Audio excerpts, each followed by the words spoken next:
The Academy Awards 2012, an event for celebrating talent in the movie industry, became rather contentious for issues totally unrelated to acting and filmmaking.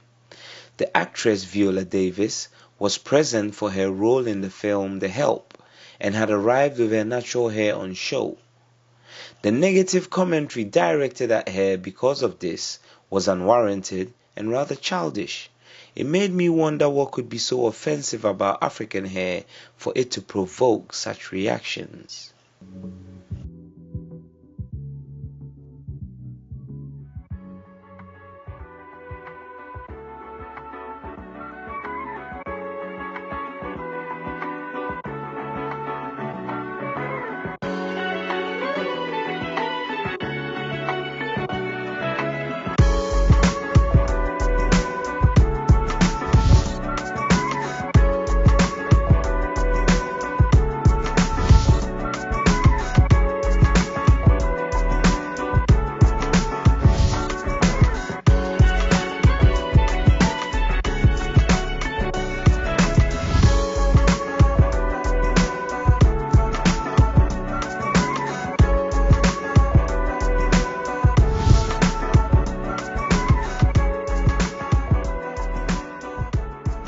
I had to then wonder, if this was the level of reproach celebrities faced, was it similar for everyone else who had their natural hair out on a daily basis?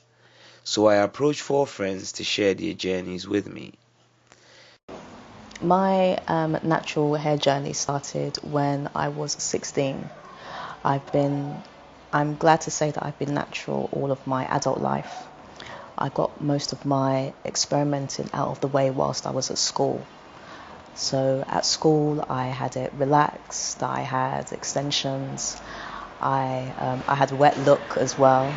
My last hairstyle, it was relaxed and it was similar to salt and pepper. So I had got a friend to shave one of the sides and the back. And after a while I just had enough of all of the experimenting. So on the last day of my exams, I got my same friend to shave it all off for me. And I'm proud to say that I've been natural ever since. So I've been natural now for about 20 years. I decided to go natural 3 years ago, simply because when I looked back on my life, it was never my option to get a relaxer in the first place. When I was about 7 years old, my mum sent me to live with a friend of hers, and she found it very difficult to maintain my hair because of the texture. So she put a relaxer in it. At that age, when I looked at all my dolls and all the people I looked up to, they had that texture of hair, and so I was really happy. So it just became something that I just kept up with it. Every 6 weeks I got a relaxer, and I got older, I started straightening it, and then my hair started breaking and all sorts. I started colouring it and just putting all sorts of chemicals that wasn't necessarily good for my hair. I had natural hair up until the age of 11 when we started secondary school because we wanted to take charge of our own hair, because up until that point our mum had always done our hair. And I do remember thinking as a child, you know, am I going to go from curly hair to straight hair because my mum has straight hair? And I remember thinking about how ridiculous that was. I haven't always had natural hair. I've left my hair out natural now for the past 2.5, 3 years. And prior to that, I had my hair relaxed and always in weave. The reason I decided to go natural and leave my hair out natural is because I went through a journey of assessing the reasons as to why I always wanted to cover my hair. And not only that, but just also the effect of me relaxing and putting weave in it and putting constant strain on my hair, the damage it was doing to my hair as well. And coupled with looking at some documentaries and books and reasons as to women's perspective of natural beauty, especially African women, our perspective of beauty in the Western world and how that's influenced. So it really opened my mind and my way of thinking and looking at myself. And I just really took that step and I just said, you know, I'm going to embrace my natural hair. I started reading more into the history of natural hair and colonization, and really understanding how our cultural imperialism has really affected the way a lot of black women look at their hair. So for me, it was a much more deeper journey than just my hair. With opening that window of my history and my culture and my identity, it's improved the way I feel about myself. When I talk about my hair, or even when I walk into a room with my hair out like this, it's saying something. It's a very political statement in this, in this day and age, for a black woman to walk with hair like this. I definitely feel like I've become more confident in myself and my identity, because my hair not only represents my physical appearance, it also represents my history. When I was in my grandma's bathroom, I was just looking in the mirror and I was just taking note of my appearance, really. And I was looking at how my eyebrows, the colour of them didn't really seem to match the colour of my hair, because at that point there was a lot of chemical damage, a lot of heat damage. So my hair was brown and I just thought it looked a bit strange, but I noticed the regrowth matched my eyebrow colour a lot better, so I just thought that, I dye my hair black or I just go with what I have. The reason why I decided to remain natural is because this is basically what I feel more comfortable with. I didn't quite realise it at the time, but upon reflection, I just didn't feel comfortable with all of that experimenting with my hair. So basically it just felt right to go back and to remain natural, as opposed to preferring to look more European in the way that I wear my hair.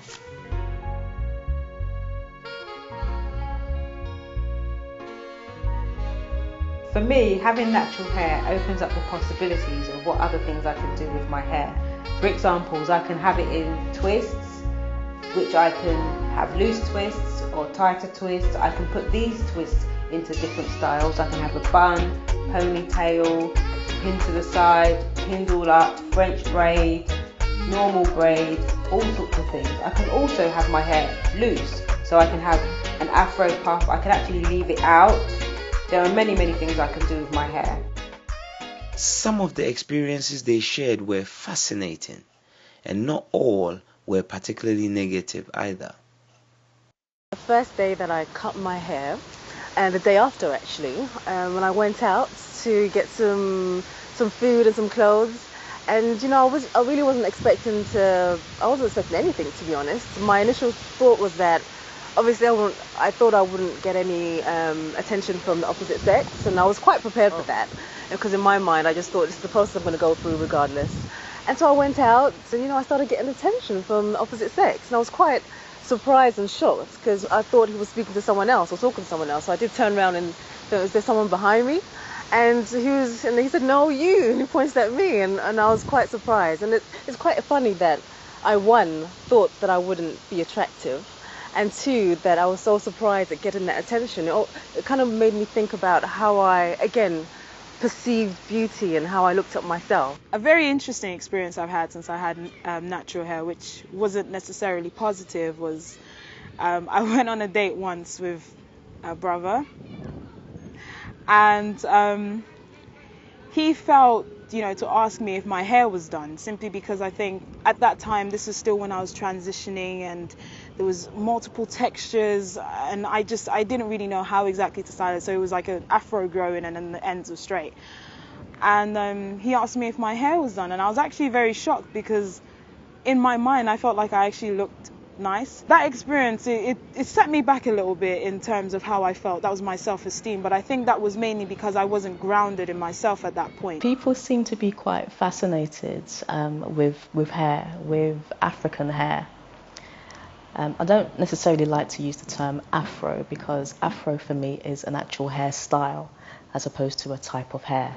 So there are a lot of people, male, female, young, old, black, white, who seem fascinated with African hair, my hair as well. There are some people that are decent enough to ask if they can touch my hair. And as a Sister Locks consultant, I don't have a problem with that. I wash my hair every week, so to have someone touch my hair, I don't have a problem with it. What I do have a problem with is people who just touch it. As far as I'm concerned, it's a violation. It's a form of, okay, abuse might be a bit harsh, but who are you to put your hands on me? I didn't give you permission. I don't know you.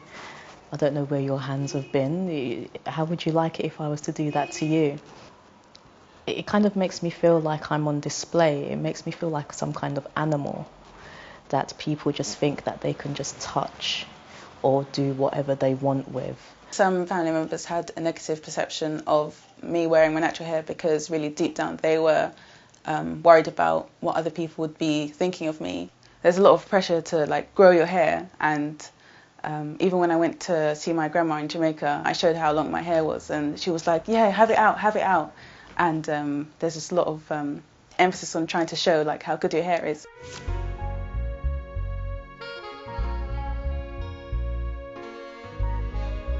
Lots of people think black hair can't grow past the shoulders. It definitely can.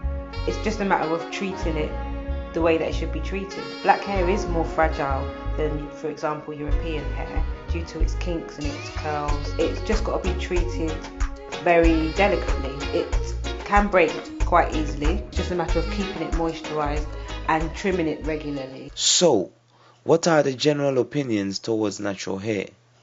Black women with natural hair is a symbol of pride.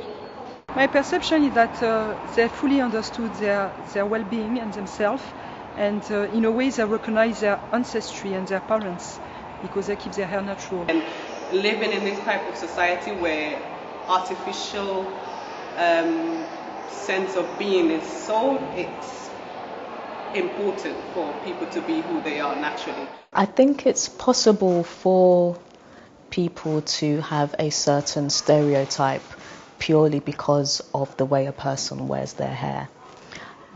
I don't have that stereotype as much as I love to see sisters who wear their hair natural. Just because they wear their hair natural doesn't mean that they're either a good person or a bad person, that we'll get on, or that they have a certain code of ethics that are similar to mine and so forth, that they are a conscious or a cultural person. I understand that it doesn't necessarily mean that. For me, for example, I wouldn't look at someone who was natural and automatically come to any kind of conclusion, only that they prefer to wear their hair natural. Because I'm a creative sort of character, people assume that I'm quite quirky, and I do dress quite quirky, so I think if my hair makes me look quirky or anything like that, it's exactly the same kind of thing that I would have had when I had straight hair as well, because I change my hair all the time, doing all different kinds of things. Now I can't really do that as much. My hair is usually just up. If I do need to do something, like have a very stylish style for a sort of dress-up event, then that's very easy for me to do, and I like that as well. The way that I think I was perceived when I had my small afro was only helped by the red, green and gold things I used to wear, sort of African-inspired clothing, things like that. That's really the look I was going for. So if people did think that I was like a political rootsy character, then that's how I was. I think it's nice to see women in their natural splendor. It's nice to see that we're slowly accepting that, you know, having your hair not relaxed is beautiful. Yay, we're embracing the curls and the naps and the kinks that we were born with. I think it's empowering, and I think a lot more of us should do it. I find it's beautiful, and when I see sisters with natural hair, you know, it inspires me. Natural hair, natural beauty, because it's a whole encompassing of hair and beauty.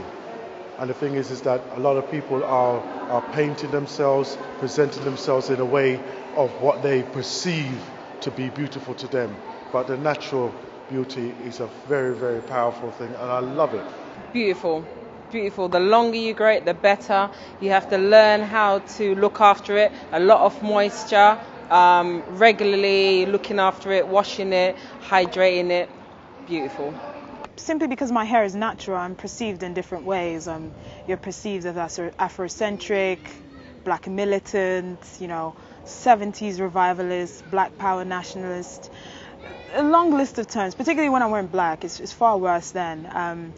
And I think that says a lot about the psychology, because why is it that simply me just being in my natural state means that I have to adhere to certain political beliefs? Why is that normal? I don't look at a white woman with straight hair and think that, she's a conservative. she can just be someone who's just wearing her hair in her normal state.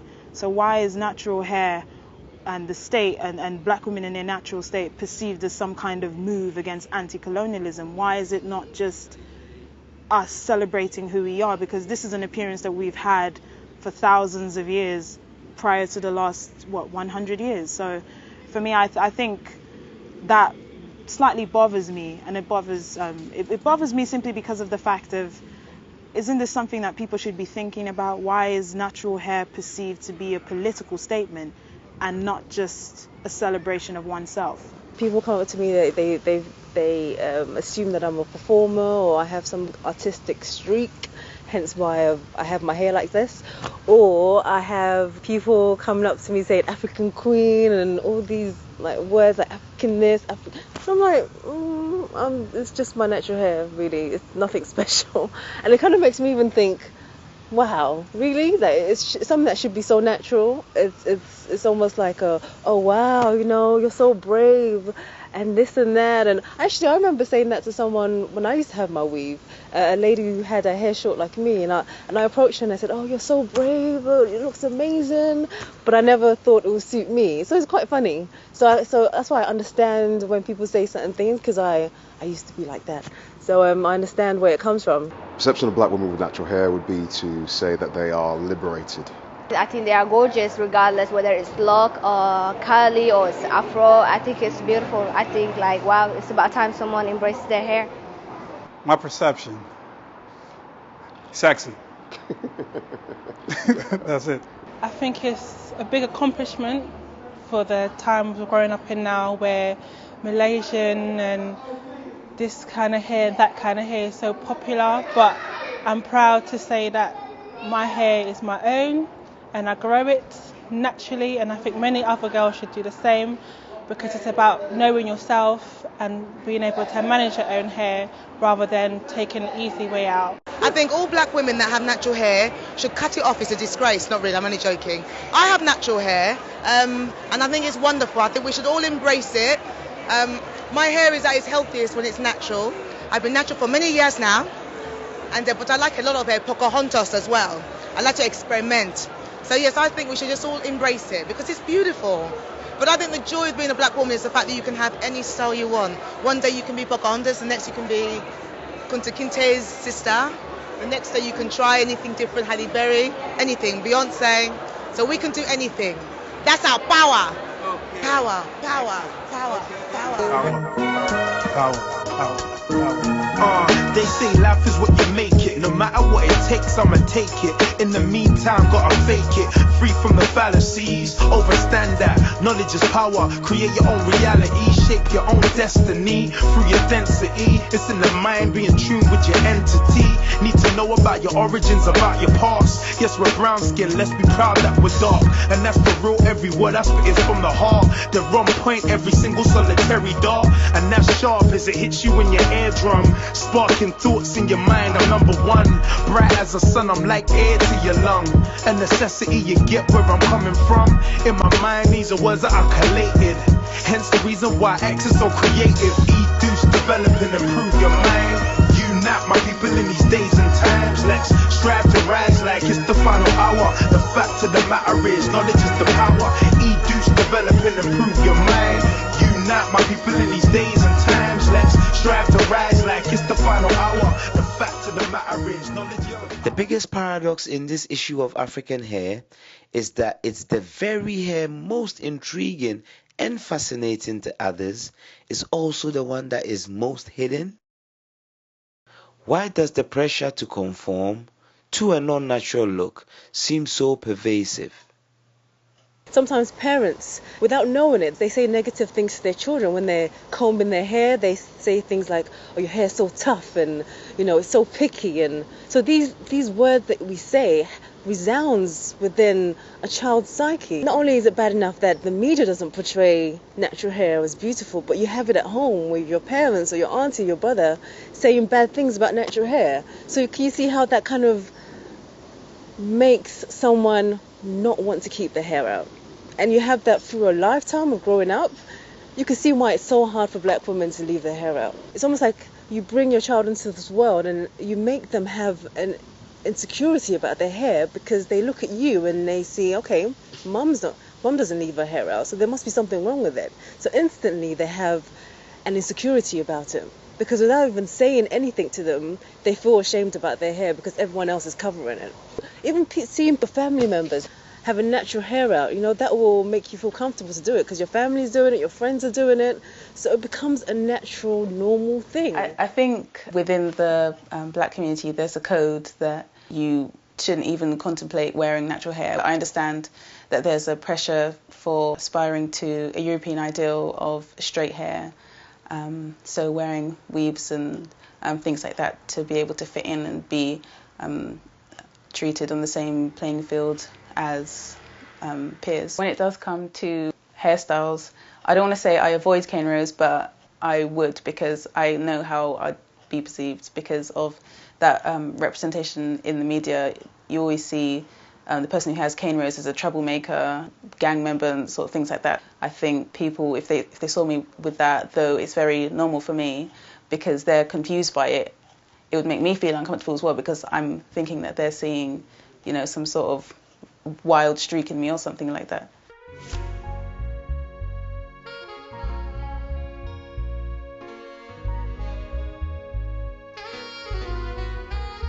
The idea that it takes a lot of time to maintain natural hair, for me, is a myth. It takes me about an hour and a half to do my hair in twists, and that can last anything up to a month.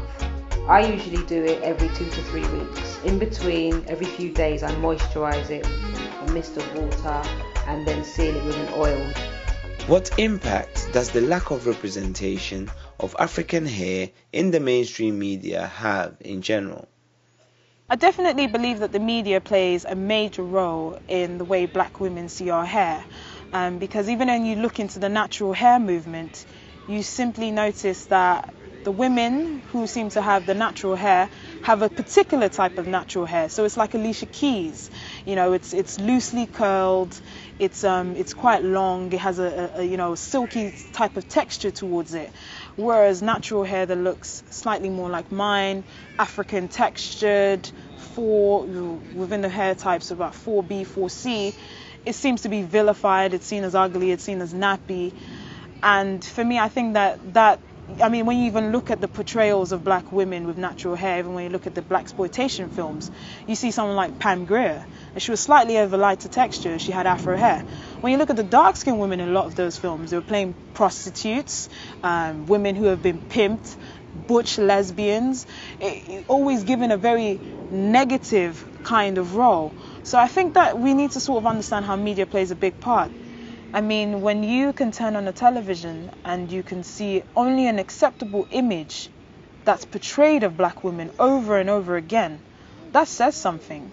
What that's saying is there's a certain way you have to look, there's a certain way you have to behave for you to be accepted or embraced in society. And that's extremely problematic because there are a lot of women who don't adhere to that standard. We don't adhere to it naturally. So when I look at a poster and I see there's a black woman draped in the arms of a black man and she's got this silky long hair, and I look at women who look like me, and we're more likely to be portrayed in an Oxfam advert than we are to be in a primetime television show, that says something. It's actually sending a message of there's a certain kind of behavior that's attached to this look, and so you just want to move further away from that. And this is the thing that we need to understand, how media is used as a form of colonizing oneself. Because when you've accepted that there is something about you that's unacceptable and inferior, you're going to defend it. And you see it over and over again with a lot of the discussions that go on. We like to say it's just hair, but really and truly, what are our reasons of trying to adhere to a standard that's not ours? I would say in the media there isn't necessarily such thing as a black woman, to be honest. I think there's a lot of erasure.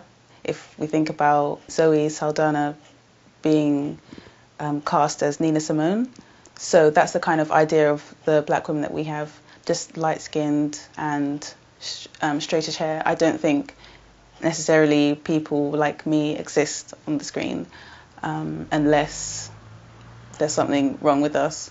If there is a dark-skinned female, if we imagine Grace Jones, I know it's her character as such, or at least it seems to be her on-screen persona, is very, very sexualized, very aggressive. Because if I think of natural hairstyles that I might see on TV, it might be like a sort of gang character with cane rows or something like that. That's the only natural hairstyle I can think of that I can see someone with.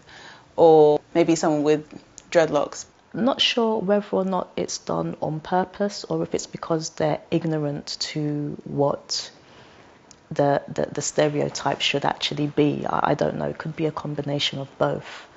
But when you see black women and they wear their hair natural, more often than not, they're very hard done by.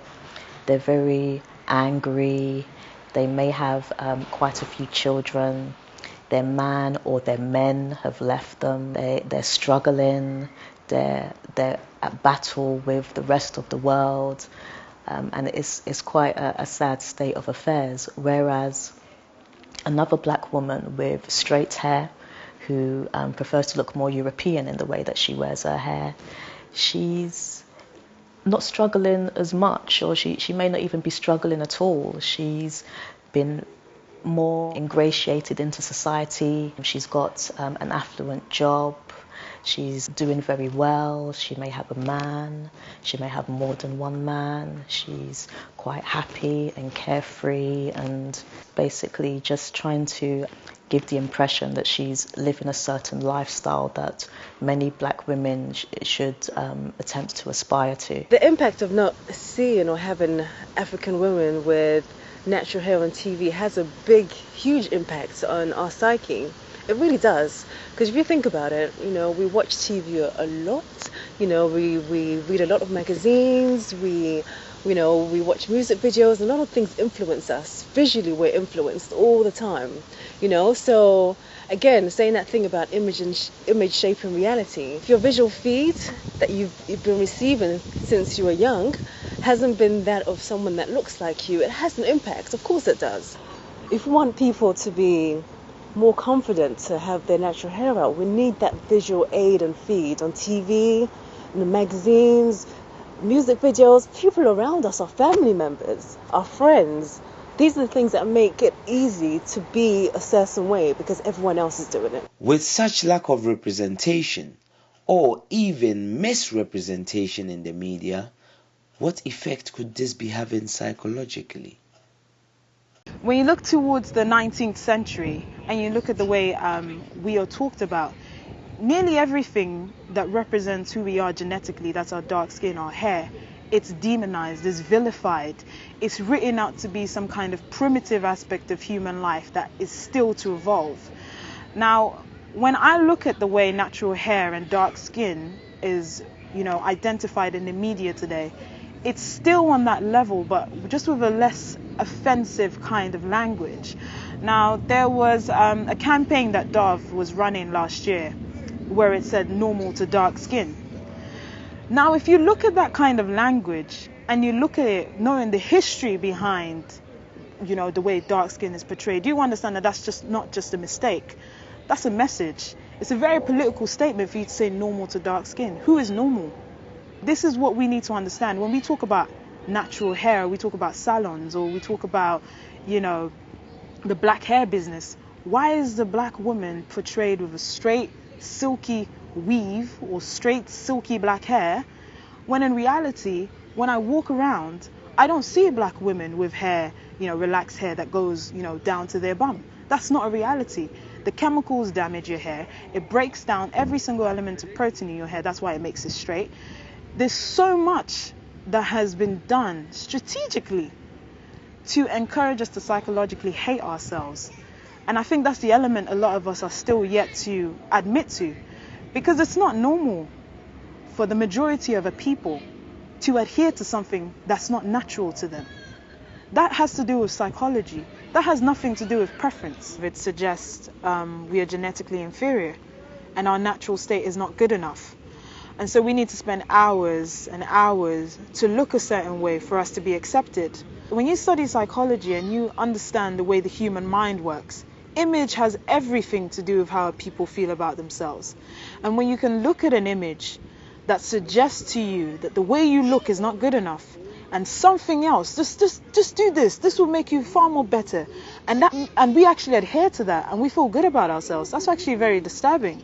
And what we need to start understanding is how it's used as a form of colonization. It's much more deeper than our preference. It's a message that is sending to us. We're genetically inferior, and so something must be done to change our state for us to be more acceptable and up to date.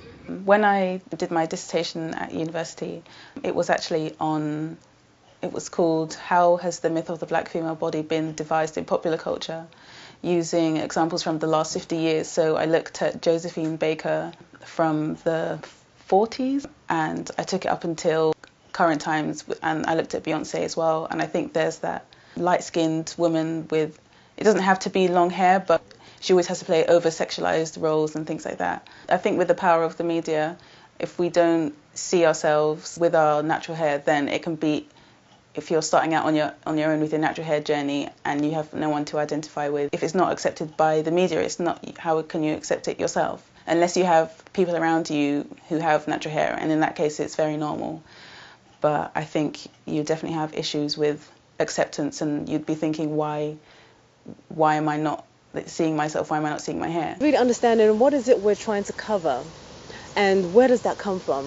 And then once you can actually ask yourself that question and answer it truthfully, without just saying, oh, it's a choice, it's, you know, it's my hair, I can do what I want.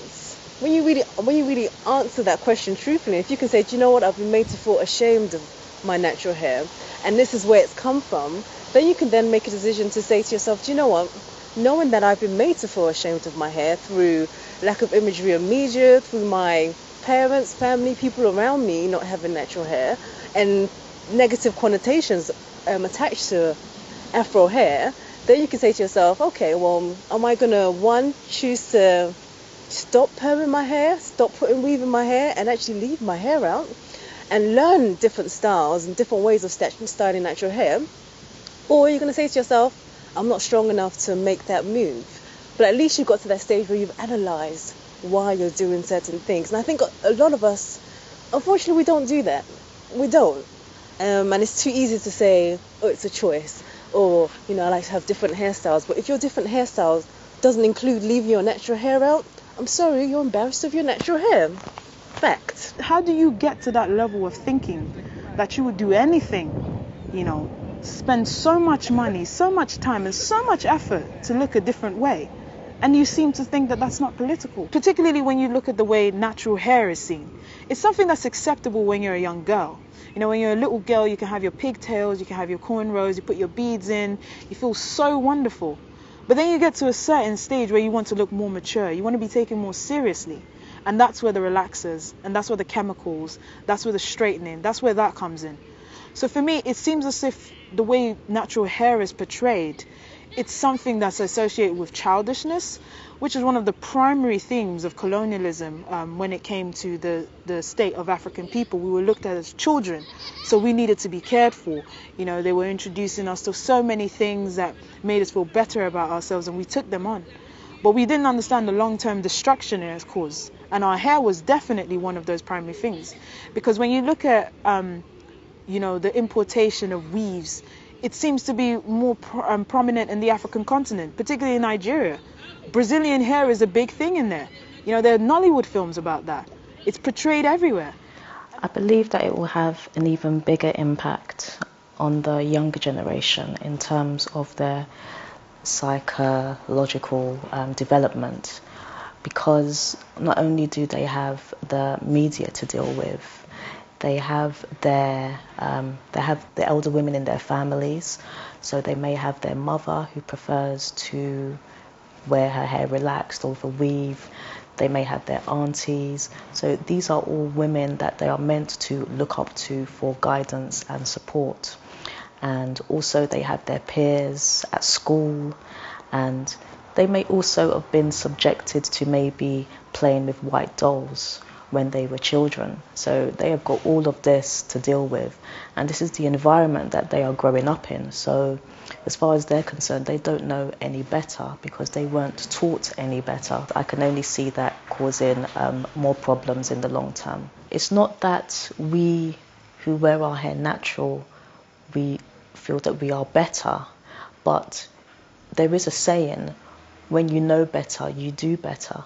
Please do not think that we are trying to attack you. It's more about the sharing of information. It's about the awareness. It's about trying to find out why. Because everybody has a choice, and we just want to know, what are your reasons? There are many reasons that I have heard, and I see them as excuses. Oh, it's more convenient. Oh, my hair type, I've got a really tight curl. Oh, my boyfriend wouldn't like it. Oh, I wouldn't be accepted in work. I wouldn't progress in my job. As far as I'm concerned, all of these are excuses, and you're not really touching the surface of the repressed issues which are to do with cultural identity and self-hate. What are some of the widely held myths about African hair that continues to encourage this aversion to having it on display? I've had some comments whereby people have said that they thought my hair was inappropriate for work, or they felt I wouldn't get a job interview because of my hair. Also had someone close to me say that they felt, I would be unable to get a partner because of my hair and how it looks. So these things don't tend to help build your confidence, I wouldn't say that my natural hair has affected my ability to find someone, because my hair is always up anyway, so it doesn't really make a difference. I think it complements me in terms of getting a job. I wouldn't say it's really people take note of my hair or anything like that. Don't think my hair has had any kind of massive impact when it comes to relationships. If anything, it would probably have more to do with my attitude, my personality, and the whole package in general, but not my hair specifically. I think brothers prefer natural hair. I've had a lot of brothers say that they like the fact that we are natural. They can run their hands through it, they can help to wash it if they want to. It's all part of the bonding experience.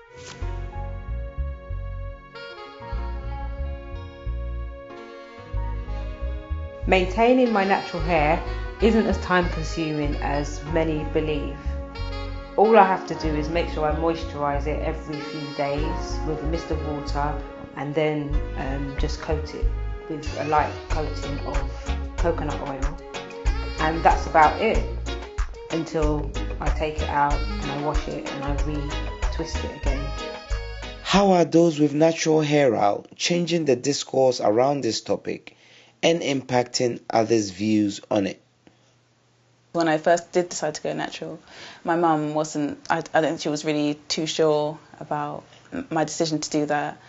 I don't know if it was for fear of what other people would think or if I'd be treated differently.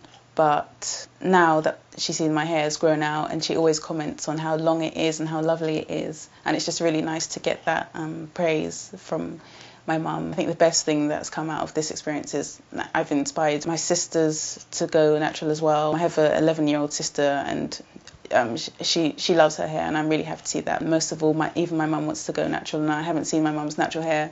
I'm 23, I'm 24 in a month, and I've never seen it. And I remember as a child seeing a picture of her in the 80s with curly hair, and it just blew my mind really. So I'd really love to see that, and if I can help her with it, that would be fantastic. I think we need to start being a bit more honest with ourselves in terms of our behaviours, our mannerisms, the way we do things, why we do things. And when I say honesty in the sense of really understanding why we are a certain way, why we do certain things, and where that influence comes from. And if it's of a negative influence that makes you feel ashamed of a certain part of yourself, then that's something we need to really question and sit down and really internalize and understand why this negative influence has made us feel a certain way? Why is it that so many of us hide it? And really be honest about it. And if you really do want to take that step to having your hair natural, then do it. But before you do it, I would say, do some research on how to look after natural hair. Go onto YouTube, look at different videos on how they style their hair. And all you can do is just take that leap. I have had a few sisters come up to me and inform me that they have felt inspired by the way in which I wear my hair and the fact that I have been wearing it natural for so long. Some of these women, they used to have a relaxer or they used to wear a weave, and it was nice to have a few of them come up to me and tell me that I was one of the reasons, I was one of the people that have inspired them to go from being artificial to returning back to natural. That always makes me feel good. I try to help them out with any tips, any transitional tips, any which way I can, because what I would hate would be for them to have any issues whilst going back to natural and for them to revert. That makes me feel quite proud. It kind of confirms that I'm doing the right thing and that the awareness and the desire to go back to natural is growing. Recently, with the upsurge of social media, the meetup groups, the YouTube tutorials, Facebook, we're basically reclaiming and we're taking ownership, and there's a whole new generation of women out there who are going back to natural, and it's not, they are proving that it's not as difficult, it's not as disgusting or as unattractive as we were once led to believe. It was quite challenging to make this film, as the topic can get contentious and overshadowed by related issues such as perms and weaves. And I was adamant to not let that happen, as my intention was to focus solely on the experiences of women with their natural hair and why they seemed to be catching the most flack. The suggestion that women wear weaves or perms due to a self-esteem issue is strongly contested, and during my research for this film, I took an active interest in the way black hair and its products are advertised, particularly the language used and its semantics. I noticed there was a disturbing trend of implying that African hair in its natural state was inferior, as consistently seen in these examples. In this image, the suggestion is that without the weave, women cannot be completely or 100% gorgeous. In this second image, perfection is only embodied in a particular look, and it's hair that is straight without the kinks. Some advertisers are much bolder, suggesting it's a sign of being uncivilized, and therefore purchasing the advertised products would presumably civilize the consumer. With such consistent bombardment on the psyche, is it any wonder then that women choose to not have their hair out? What is clear is that advertisers sell their products to the consumers from a position of lack, of being less than beautiful, thereby reinforcing the notion of undesirability with suggestions of inferiority. And if these products are being willingly bought, what exactly does such actions say about the mind and self-image of the consumer? The overriding question then is, can women still justify spending money on products to be willfully insulted?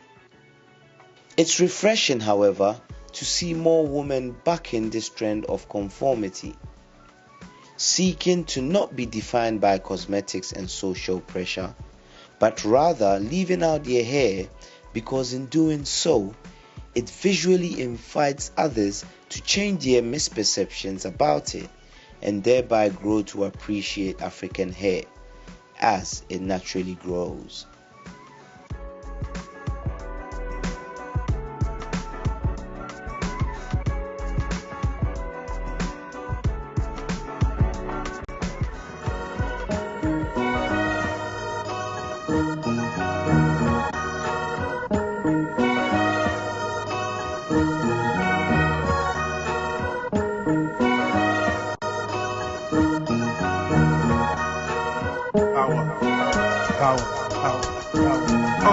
say life is what you make it. No matter what it takes, I'ma take it. In the meantime, gotta fake it.